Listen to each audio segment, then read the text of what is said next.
এই স্পটগুলোকে মানে ইকো ট্যুরিজমের একটা বড় ধরনের আওতায় আনার জন্য আমরা প্ল্যান করছি এবং বড় ধরনের ফান্ডিংয়েরও একটা ইয়ে করা হচ্ছে, সার্চিং করা হচ্ছে। আমরা খুব আশাবাদী, ইতিমধ্যে বেশ কয়েক জায়গা থেকে খুব পজিটিভ নোট পাওয়া গেছে। আর সেটা নিশ্চিত না হওয়া পর্যন্ত আমি বলছি না, বাট একটু ভালো অগ্রগতি আছে বলে মনে করি। আমি মনে করি যে এটা একটা স্থায়ী সলিউশন হবে। ঠিক আমরা আশা করছি। কতটা জোর দেওয়া হচ্ছে? না, সেটা অবশ্যই এখানে কয়েকটা বিষয়ই চলছে। একসাথে হলো যে আমরা এই পাথরটাকে রেস্টোর করা বা রিপ্লেস করার প্রতিস্থাপনে আমি যেমন জোর দিয়েছি, এটা একটি প্রাইমারি বিষয় ছিল। একই সাথে যারা এটার মূল হোতা বা এটার সাথে যারা যুক্ত ছিলেন মেইনলি, তাদেরকে কিন্তু ইতিমধ্যে বেশ কিছু লোকজনকে গ্রেপ্তার করা হয়েছে। বাকিদেরকে গ্রেপ্তার প্রক্রিয়া এখানে পুলিশের মধ্যে আছেন। তারা চেষ্টা চালিয়ে যাচ্ছেন। আমরা আশা করছি শীঘ্রই তারা গ্রেপ্তার হবেন। আমরা একই সাথে এটা বলতে চাই, যারা নিরীহ নিরপরাধ তেমন কোনো ব্যক্তি যাতে কোনোভাবেই ক্ষতিগ্রস্ত না হয়, সেটাও কিন্তু আমরা খেয়াল রাখছি। যারা এটার সাথে জড়িত নয়, তারা যাতে কোনোভাবে ক্ষতিগ্রস্ত না হয় সেই বিষয়ে পুলিশ মধ্যে অবশ্যই বলবেন, এবং পুলিশ এবং এখানকার থানা যারা রয়েছে সবাই কিন্তু তৎপর রয়েছে। তবে আমরা চাই এটি একটি সম্মিলিত প্রয়াস। এখানে পুলিশ রয়েছেন, বিজিবি রয়েছেন, যৌথ বাহিনী, সেনাবাহিনী সবাই মিলে কিন্তু আমরা কাজ করছি একসাথে, এবং it was a very wonderful team work.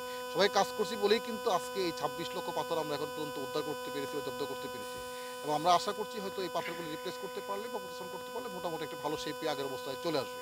আসলে ভাই আর আলাদাভাবে কাজ করছেন এবং তারা সেটা দেখবেন, তদন্ত করবেন, তদন্ত করে তাদের কি কার্যক্রম সেটা তারা গ্রহণ করবেন।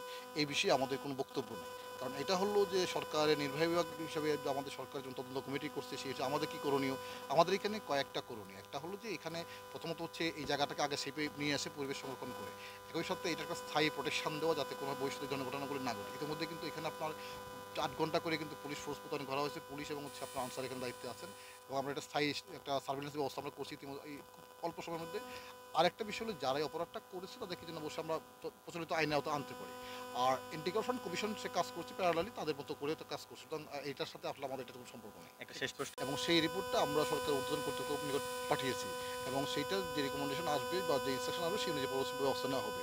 এবং আরেকটা বিষয় হচ্ছে যে আপনার সরকারের মন্ত্রিপরিষদ বিভাগ থেকে কিন্তু আরেকটা তদন্ত কমিটি গঠন করা হয়েছে। সুতরাং ওই কমিটিও কাজ করছে। সুতরাং এই কমিটি কাজ করার পরে তারা রিপোর্ট জমা দেওয়ার পরে দুইটা রিপোর্ট নিয়েই সরকার হয়তো একটা মানে সিদ্ধান্ত বা নির্দেশনা দিবেন। আচ্ছা, একটা বিষয় হচ্ছে প্রতিস্থাপনের বিষয়। এই মুহূর্তে রিপ্লেসমেন্ট আমাদের জন্য খুব আচ্ছা, বড় ঠিক আছে। চ্যালেঞ্জ। মানে জব্দ করা, উদ্ধার করারই বড় চ্যালেঞ্জ। প্রথমত পাথরটাকে পেতে হবে। আমরা মোটামুটি আগে চেষ্টা করছি হুম, সেটাকে রিপ্লেস করে নিয়ে আসতে, এবং এখানে আমাদের ওয়ার্কাররা কাজ করছেন। এখানে আমাদের পরিবেশের যারা দায়িত্বে আছেন তারাও কিন্তু আছেন, কাজ করছেন। তবে হ্যাঁ, এটা সঠিক যে ন্যাচারালি যে আপনার হচ্ছে যে প্লেসমেন্টটা ছিল, এটা হয়তো কোনোভাবে আমরা ম্যানুয়ালি করে হবে না। কারণ প্রকৃতি যেভাবে আসলে পাথরগুলোকে এখানে সাজিয়ে রেখেছিল সেভাবে হয়তো করা খুব মুশকিল। তো আমরা আশা করছি হয়তো এর পরবর্তী সময় কোনো ঢল আসলে বা যখন পানি আসবে তখন তো এটা ন্যাচারালি আরও ঠিক হবে। বাট বিফোর দ্যাট আসলে এটা কিন্তু খুব বলা মুশকিল যে আসলে যেভাবে ছিল প্রকৃতি যে বিছিয়ে রাখছিল সেভাবে বিছানো সম্ভব না। তারপরে কিন্তু আমাদের এখানে পরিবেশবিদরা রয়েছেন, তারা পরামর্শ দিচ্ছেন এবং তাদের সাথে সমন্বয় করে কিন্তু কাজগুলো হচ্ছে।